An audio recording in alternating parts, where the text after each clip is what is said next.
bisa ketemu lagi di latihan ketiga PSP ini. Setelah tadi ice breaking, ada yang mau disampaikan atau pengalaman kemarin yang telah dipelajari? Mungkin ada yang salah satu dari Ibu mewakilinya? Ya. Mungkin dari Ibu tadi sudah disampaikan pengalamannya. Sekarang mungkin sudah paham materi yang kemarin. Kita lanjutkan aja ke materi selanjutnya. Saya izin share materi selanjutnya ya. Ini di PowerPoint. Saya izin share dulu. Nah ini Bu, materi yang akan kita bahas hari ini yaitu asesmen formatif dan asesmen sumatif. Yang akan kita bahas yang pertama itu yaitu konsep asesmen formatif. Bu, saya mau tanya, apa sudah tampil di layar Ibu? Sudah. Sudah ada? Oh, sudah. Nah, ini konsep asesmen formatif. Di antaranya yang pertama, metode evaluasi yang dilakukan untuk evaluasi proses pemahaman murid, kebutuhan pembelajaran, dan kemajuan akademik selama pembelajaran. Yang kedua, asesmen formatif, memantau pembelajaran murid dan memberikan umpan balik yang berkala dan berkelanjutan. Yang ketiga, bagi murid asesmen formatif berfungsi memantau murid mengidentifikasi kekuatan dan aspek yang perlu dikembangkan.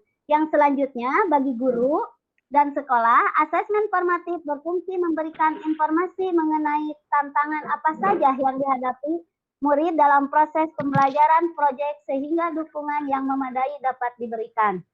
Yang selanjutnya, asesmen formatif dapat diberikan oleh guru, teman, atau diri sendiri. Jadi dalam formatif ini bisa saja ya sama teman dan diri sendiri, tidak hanya oleh guru. Dan selanjutnya itu yaitu konsep asesmen sumatif. Di sini di konsep asesmen sumatif yang pertama, metode evaluasi yang dilakukan di akhir pembelajaran. Terus yang selanjutnya, asesmen sumatif seringkali memiliki taruhan tinggi karena berpengaruh terhadap nilai akhir murid, sehingga sering diprioritaskan murid daripada asesmen formatif. Yang selanjutnya, umpan balik dari asesmen hasil akhir ini atau sumatif dapat digunakan untuk mengukur perkembangan murid, untuk memandu guru dan sekolah merancang aktivitas mereka untuk proyek berikutnya. Nah, setelah konsep, kita akan mengenal dengan fungsinya, yaitu ya di sini fungsi asesmen formatif. Yang pertama itu untuk guru. Untuk guru, mengawasi pembelajaran murid, memastikan perkembangan murid, mengecek pemahaman murid. Sedangkan untuk siswanya, mengevaluasi pembelajaran sendiri, membangun pengetahuan, mengidentifikasi kekuatan dan kelemahan, dan meningkatkan kemampuan. Sedangkan fungsi asesmen sumatifnya, kalau untuk guru, mengukur apakah murid-murid sudah memenuhi capaian pembelajaran dan sejauh mana sudah mencapai akhir unit pembelajaran, meningkatkan pengajaran dan pembelajaran selanjutnya. Sedangkan untuk siswa, memahami pertama di akhir unit pembelajaran, memahami apakah mereka sudah memenuhi capaian pembelajaran dan sejauh mana sudah mencapai akhir unit pembelajaran. Itu fungsi asesmen formatif dan asesmen formatif. Sedangkan selain fungsi sendirinya itu, ada juga fungsi yang membangun keseimbangan, yaitu fungsi membangun keseimbangan antara asesmen formatif dan sumatif. Di antaranya, jumlah asesmen formatif sebaiknya lebih banyak dari jumlah asesmen sumatif. Dan yang kedua, jelaskan tujuan asesmen formatif adalah untuk perbaikan dan pengembangan diri. Asesmen formatif dapat membantu mereka mendapatkan nilai yang lebih baik dalam asesmen sumatif. Di akhir juga untuk mengoptimalkan kegiatan pembelajaran. Dan selanjutnya, bangun keterkaitan antara asesmen sumatif dan formatif dengan merancang asesmen formatif yang berkontribusi pada tugas sumatif. Dapat menurunkan beban kerja murid dan memperjelas relevansi tugas formatif. Nah, itu ya Ibu-ibu antara fungsi konsepnya dari asesmen formatif dan sumatif. Nah, setelah penjelasan, ini ada pertanyaan ya buat ibu-ibu, siapa yang bisa dan paham dan mengerti. Saya tanyakan, di sini udah jelas pertanyaannya.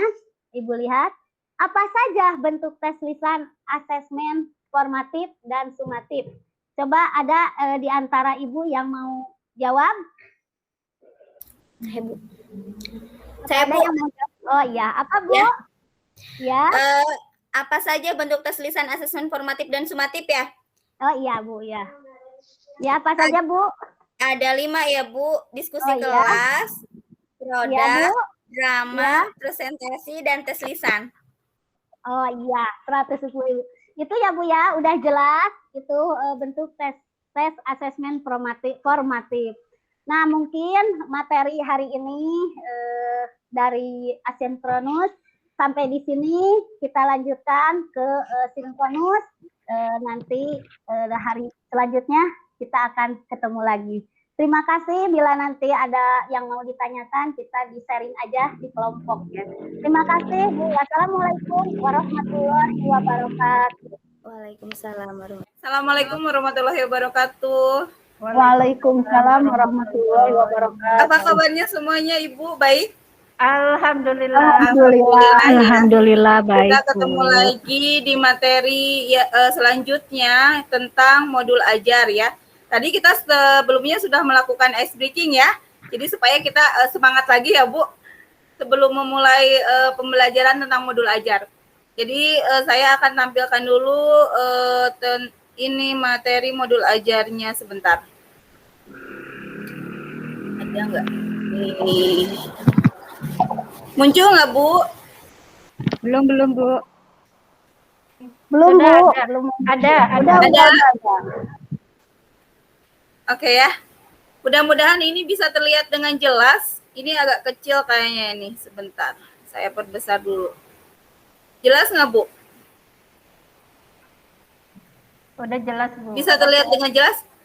Bisa. Ya, oke ya. Jadi ada beberapa komponen modul ajar. Yang pertama harus mencakup informasi umum, kompetensi inti, dan lampiran ya. Yang termasuk informasi umum itu adalah identitas sekolah, kompetensi awal, sarana dan prasarana, model pembelajaran yang digunakan. Sedangkan yang termasuk ke komponen inti adalah tujuan pembelajaran, pertanyaan pemantik. Pertanyaan pemantik tuh yang sudah kita bahas materi sebelumnya ya Bu ya. Terus kegiatan pembelajaran, pengayaan dan remedial, refleksi peserta didik dan guru, serta lampiran-lampiran ya, bahan bacaan guru dan peserta didik, serta daftar pusaka.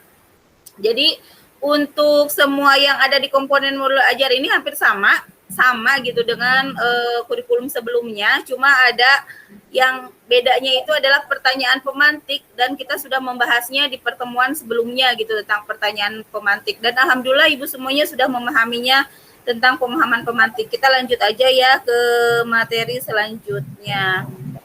Ada prinsip penyusunan modul ajar. Pendekatan melalui tahapan perkembangan ini memperhitungkan yang pertama karakteristik, kompetensi, dan minat peserta didik di setiap fase. Yang kedua, perbedaan tingkat pemahaman dan variasi jarak atau gap ya antara tingkat kompetensi yang bisa terjadi di setiap fase. Yang ketiga adalah melihat dari sudut pandang pelajar bahwa setiap peserta didik itu unik.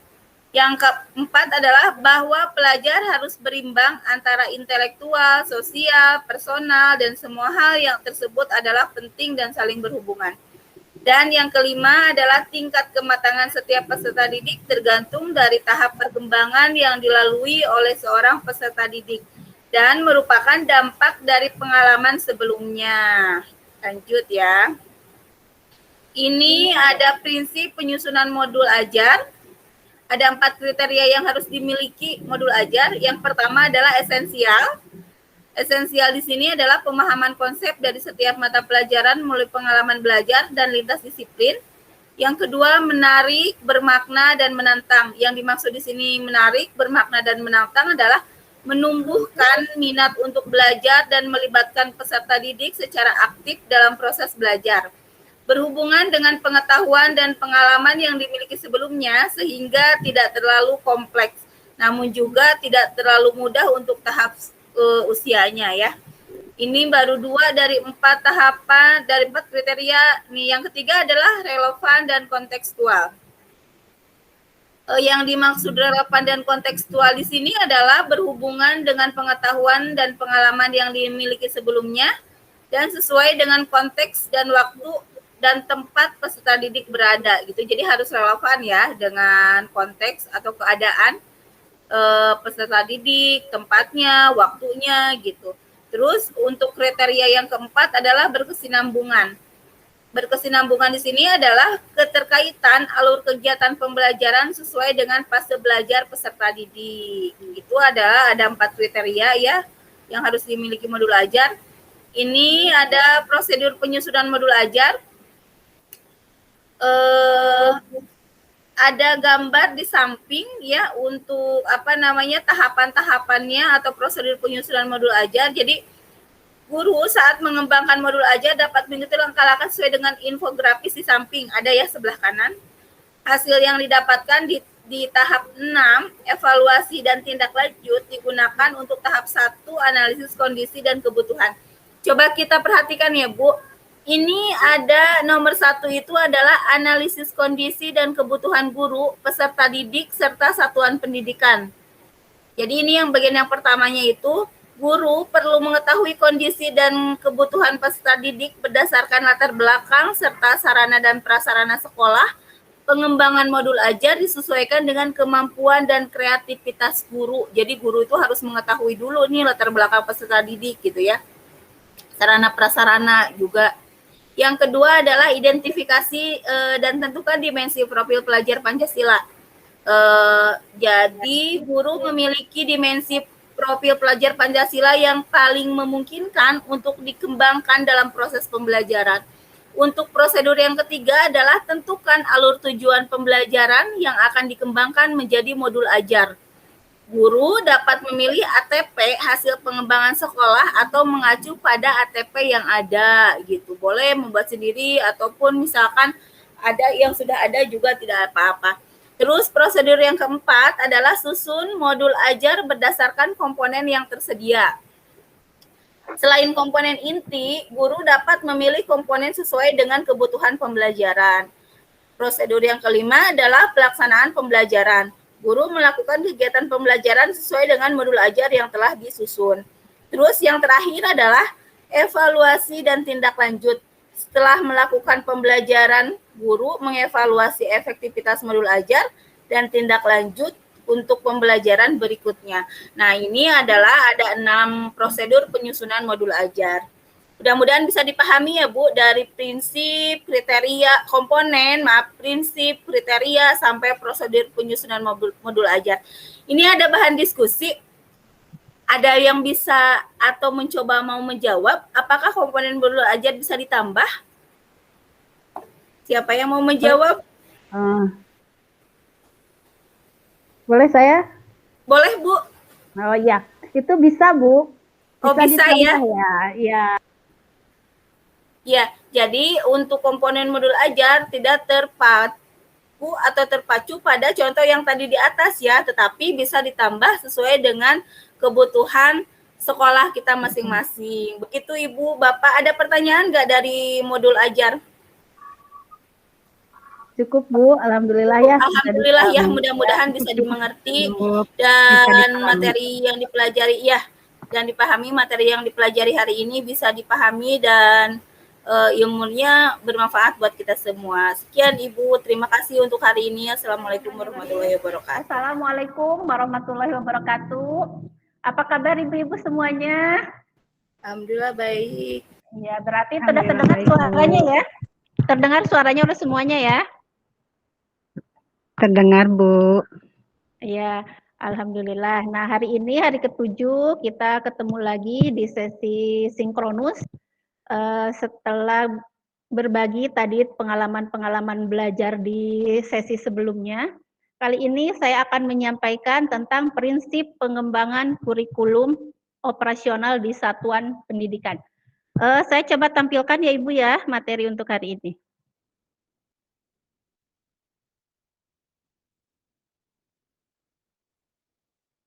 Sudah ada belum? Belum Bu. Oh, udah ada. Udah Bu. Ada semuanya? Oh iya, bentar ya. Nah, hari ini adalah prinsip pengembangan kurikulum operasional di satuan pendidikan. Nah, tujuan kita mempelajari materi ini adalah peserta dapat memahami prinsip kurikulum operasional di satuan pendidikan. Yang kedua, peserta dapat memahami prinsip pengembangan kurikulum operasional di satuan pendidikan. Nah, kesepakatannya sama seperti hari-hari sebelumnya, yaitu menghargai sesama peserta dan fasilitator, tepat waktu, berpartisipasi aktif, kemudian tidak menyalakan mikrofon saat orang lain sedang berbicara, dan fokus pada saat menerima pelajaran. Nah, ini ada hari-hari sebelumnya udah disinggung kan tentang kurikulum. Nah, yang pertama, apa itu kurikulum? Ada yang mau coba menjawab atau berbagi tentang kurikulum? Silakan Bu siapa? Bu Susi atau Bu Neis, Bu Nia, siapa? Nih, Siapa tuh? iya Bu Susi, aku yang pertama apa itu? Aku ya Bu. Oh ya, silakan Bu Kurikulum Susi. adalah ya aku Bu yang jawab. Ya, boleh Bu Susi. Kurikulum adalah seperangkat rencana atau pengaturan mengenal tujuan, isi dan bahan pelajaran serta cara yang digunakan sebagai pedoman penyelenggaraan kegiatan pembelajaran untuk mencapai tujuan pendidik tertentu. Pemerintah pusat menetapkan sekarang kerangka dasar dan struktur kurikulum yang menjadi acuan untuk pengembangan kurikulum operasional di satuan pendidikan. Mungkin itu jawabannya. Ya, terima kasih Bu Itu Susi. jawaban dari saya. Ya. Ada lagi yang mau atau ada lagi yang mau menambahkan? Bu Nia mungkin, Bu Neis? Atau ke pertanyaan berikutnya? Ya udah cukup Bu. Mungkin itu Cukup, Bu. pertanyaan Sudah selanjutnya. Pada pintar-pintar ya, alhamdulillah. Ah, siapa? Ya. Kita lanjut ke ya. Pertanyaan selanjutnya itu apa Iya. saja prinsipnya itu saya coba ya Bu. Iya, silakan Bu Neis. Pengembangan kurikulum. Yang pertama konseptual, esensial dan akuntabel. Itu Bu menurut saya, mungkin dari teman-teman bisa menambahkan atau gimana. Iya. Silahkan. Ya, terima kasih Bu Neis jawabannya.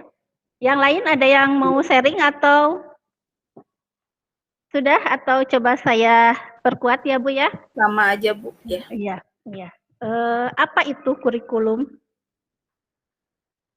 Pengertian kurikulum adalah seperangkat rencana dan pengaturan mengenai tujuan, isi dan bahan pelajaran serta cara yang digunakan sebagai pedoman penyelenggaraan kegiatan pembelajaran untuk mencapai tujuan pendidikan tertentu. Itu menurut Undang-Undang Sikdiknas tahun 2003. Pemerintah pusat menetapkan kerangka dasar dan struktur kurikulum yang menjadi acuan untuk pengembangan kurikulum operasional satuan pendidikan. Nah, kemudian pertanyaan yang kedua tadi, apa saja prinsip-prinsip pengembangan kurikulum di satuan pendidikan? Tadi sudah dijawab sama Bu Nuis, betul semua jawabannya. Itu ada kontekstual. Kontekstual itu menunjukkan kekhasan dan sesuai dengan karakteristik satuan pendidikan, konteks sosial budaya dan lingkungan, serta dunia kerja dan industri.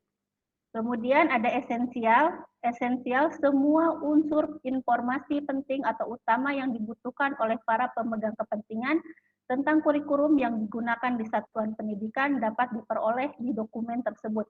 Bahasanya lugas dan mudah dipahami, tidak mengulang kutipan yang sudah ada di naskah lain. Dokumen tidak perlu memuat kembali misalnya lampiran Kemendikbud seperti capaian pembelajaran, struktur, dan lain-lain dalam dokumen kurikulum operasional. Kemudian ada akuntabel. Akuntabel itu dapat dipertanggungjawabkan karena berbasis data dan aktual. Kemudian melibatkan berbagai pemangku kepentingan.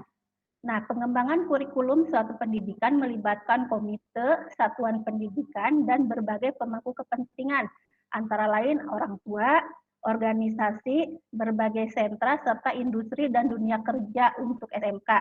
Nah, di bawah koordinasi dan supervisi Dinas Pendidikan atau kantor kementerian yang menyelenggarakan urusan pemerintah di bidang agama sesuai dengan kewenangannya. Kemudian yang terakhir adalah berpusat pada peserta didik. Pembelajaran harus memenuhi potensi, kebutuhan perkembangan, dan tahapan belajar, serta kepentingan peserta didik. Profil pelajar Pancasila selalu menjadi rujukan pada suatu tahapan dalam penyusunan kurikulum operasional sekolah. Nah, profil pelajar Pancasila dan pengembangan kurikulum. Profil pelajar Pancasila dalam kurikulum sekolah sebagai tujuan jangka panjang segala proses pembelajaran yang berlangsung di sekolah. Profil pelajar Pancasila sebagai kompetensi dan karakter yang perlu dikembangkan oleh setiap warga sekolah dan merupakan benang merah yang menyatukan segala praktik yang dijalankan di sekolah. Nah, profil pelajar Pancasila ini ada 6 yang sudah sebelumnya kita pelajari juga. Yang pertama, beriman, bertakwa kepada Tuhan Yang Maha Esa dan berakhlak mulia. Kemudian yang kedua, berkebinekaan global. Yang ketiga, bergotong royong. Keempat, mandiri. Kelima, bernalar kritis.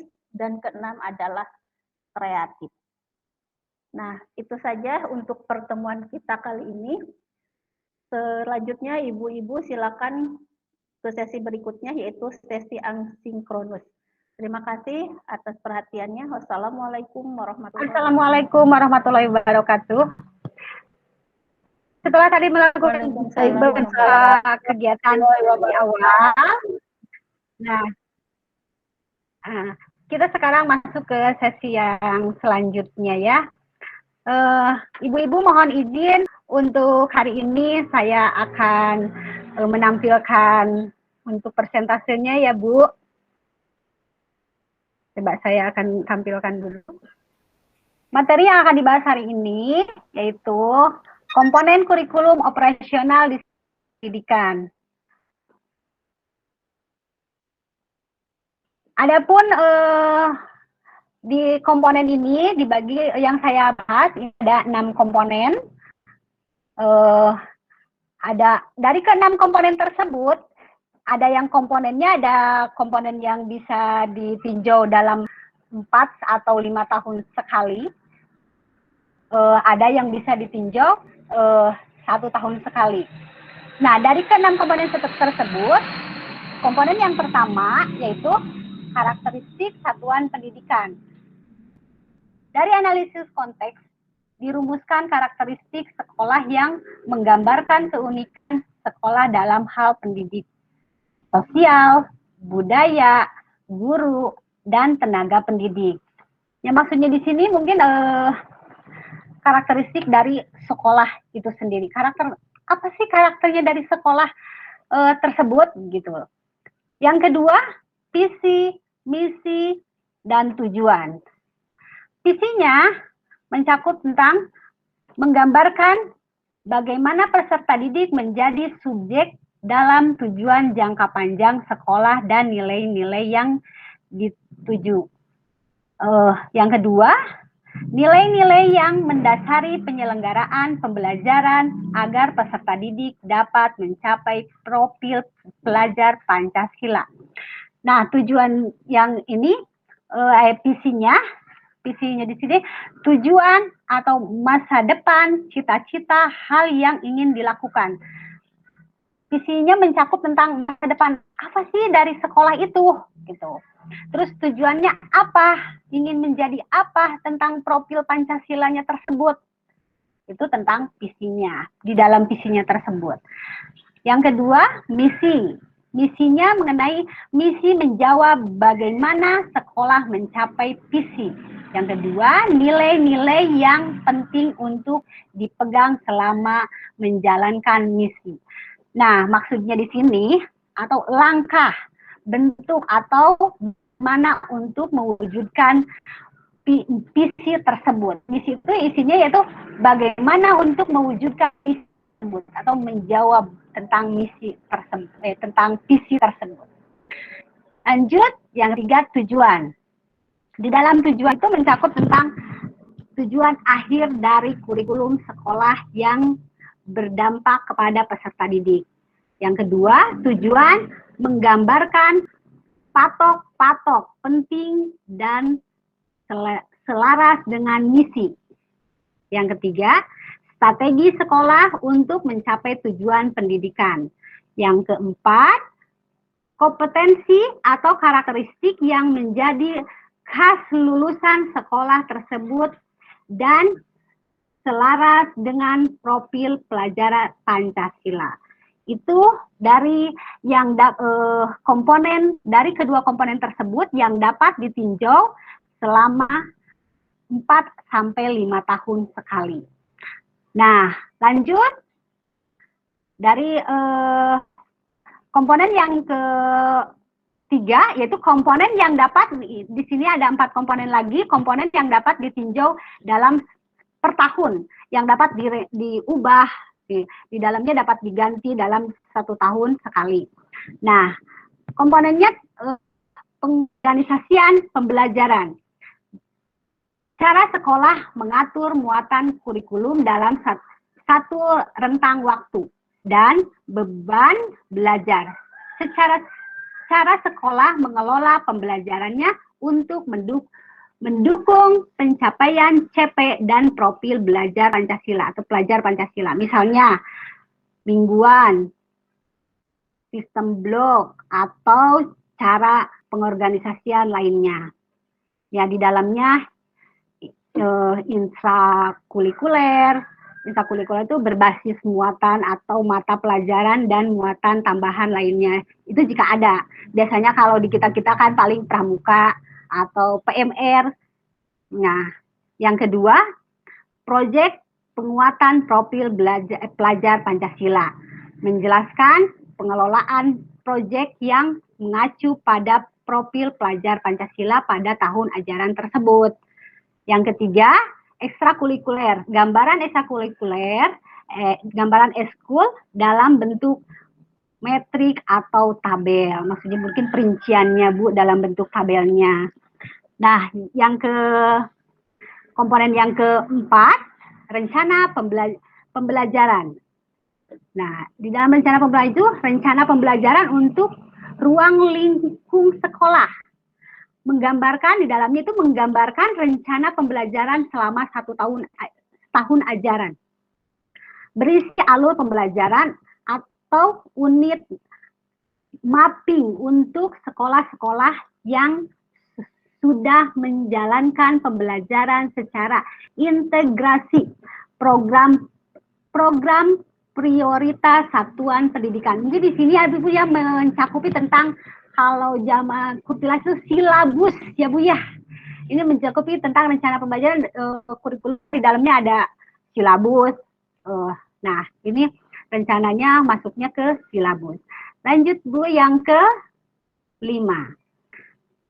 Ini masih yang dirancang di dalam per 1 tahun. Pendampingan, evaluasi, dan pengembangan profesional. Kerangka bentuk pendampingan, evaluasi, dan pengembangan profesional yang dilakukan untuk meningkatkan kualitas pembelajaran secara berkelanjutan di satuan pendidikan. Pelaksanaan ini dilakukan oleh para ahli, para pimpinan satuan pendidikan secara internal dan bertahap sesuai dengan kemampuan satuan pendidikan. Mungkin Bu, komponen kurikulum ini atau kurikulum yang dibuat di satu sekolah, ketika kita sudah beres, dievaluasi, dievaluasi sama pemerintah. Ketika sudah beres dievaluasi, baru kita bisa memakai kurikulum tersebut. Yang terakhir, yang ke-6, lampiran. Di dalam kurikulum itu ada lampiran. Di dalam lampiran itu ada contoh-contoh rencana pembelajaran ruang lingkup kelas. Menggambarkan rencana pembelajaran, pertujuan pembelajaran, dan per tema untuk sekolah-sekolah yang sudah menjalankan pembelajaran secara integrasi. Nah, dilampirkan kalau itu RPP. RPP dilampirkan RPP dari kelas itu dari kelas 1 sampai kelas 6, cuman tidak per tema sih Bu, cuman apa sih ya? Kalau enggak satu kelas itu bisa mintanya 1 atau 2 tema dicantumkan di dalam kurikulum tersebut ya. Nah, yang kedua, contoh penguatan profil, penjabaran pilihan tema dan isu spesifik yang menjadi proyek pada tahun ajaran tersebut. Deskripsi singkat tentang objek yang sudah dikontekstualisasikan dengan kondisi lingkungan sekolah dan kebutuhan peserta didik. Tidak perlu sampai rinci pembelajarannya ya Bu ya. Nah, yang ketiga yang ada di dalam lampiran yaitu referensi landasan hukum atau landasan lain yang berkontekstual dengan karakteristik sekolah. Nah, itu adalah komponen-komponen yang ada di kurikulum satuan pendidikan. Biasanya seperti itu ya Bu ya, itu ada 6 komponen. Ada pun komponennya itu ada yang bisa direnovasi di dalam 1 tahun sekali, ada yang bisa diganti atau ditinjau di dalam 4 sampai 5 tahun sekali. Mungkin itu materi yang dapat disampaikan dari saya tentang komponen kurikulum yang ada di satuan pendidikan. Mungkin ada yang masih belum paham tentang komponen ini, silakan boleh ditanyakan. Mau bertanya? Oke, Bu Nia. Bagaimana kurikulum operasional di satuan pendidikan diterapkan? Nah, ada yang mau bisa menjawab tentang pertanyaan Bu Nia? Bagaimana komponen kurikulum operasional sekolah itu diterapkan? Siapa yang mau menjawab? Ya, boleh Bu, saya. Oh, Boleh? oke. Ya. Bu Nia. Ya. Yang pertama mungkin untuk meningkatkan mutu guru dengan cara memberikan pelatihan-pelatihan khusus tentang pendidikan. Yang kedua mungkin menyediakan sarana dan prasarana yang memadai guna tercapainya tujuan pembelajaran yang maksimal. Dan mungkin juga yang ketiga itu musyawarah antar guru. Mungkin itu pendapat saya dan mungkin ada tambahan dari teman-teman. Ya, silakan. Itu Oke, Bu, dari yang lain ada tambahan? Menambah aja ya Bu sedikit. Oke, Bu Lilis, so. Ya, mungkin dari kepala sekolahnya dan guru bisa menetapkan dan membudayakan penerapan kurikulum dari bahan meningkatkan mutu pendidikan pada sekolah. Kemudian memberikan sertifikasi bagi guru yang berprestasi dalam meningkatkan mutu pendidikan di sekolah. Itu aja. Ya, mungkin itu mengenai tentang komponen kurikulum operasional yang diterapkan di satuan pendidikan. Ya, jawaban dari Bu Neis, Bu Lilis itu udah benar. Itu udah paham ya Bu Nia tentang Ya, paham Bu. komponen yang diterapkan. Ya. Nah, untuk sesi asinkronus dicukupkan sekian.